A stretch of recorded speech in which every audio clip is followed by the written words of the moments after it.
Hi, everybody. I'm Nancy G. Baker, and I want to talk to you today about resolutions and why we fail or why they don't create this change we're expecting. I'm going to include a link to a video below. It's James Clear. He's the author of Atomic Habits, and there's some great points he makes in this video. Basically, we focus on some milestone. Maybe this year we want to run a marathon, or we're trying to lose a certain amount of weight. He says we focus too much on that milestone and not on the system. What he means by that is, let's say the person that wants to run a marathon. So the system is they want to be a runner. If you go with that, you're going to continually have habits on a daily basis to help you accomplish these goals, and you're going to be able to run the marathon. If you focus on the marathon, you're going to have great habits up into the marathon. But once that's finished, then what? If you look at losing weight, something like that, he says if you focus on losing 10, 20 pounds, once you do that, if you don't create better habits, you're going to have to do it again. So think about that when you're making changes for the year. Don't worry so much about the milestones. I think they're good to measure success, but focus on the process and just check in on the milestones.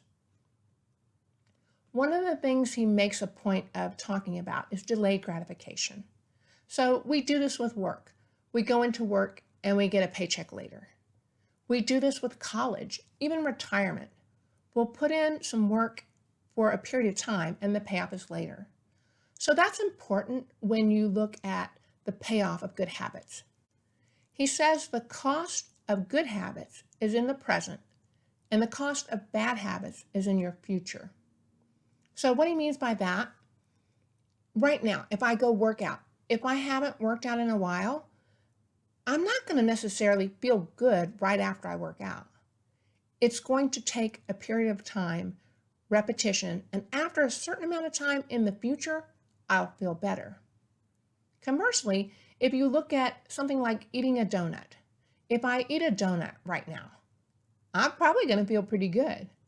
It's just that repeated habit over time. If I continue, then I will feel bad.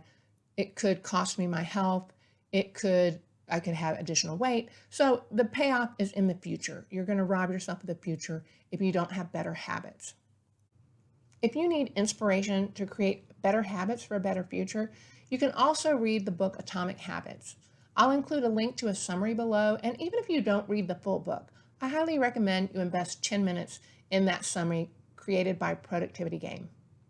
If you watched this far, I just want to say thank you for watching, and I hope you'll join me for future videos.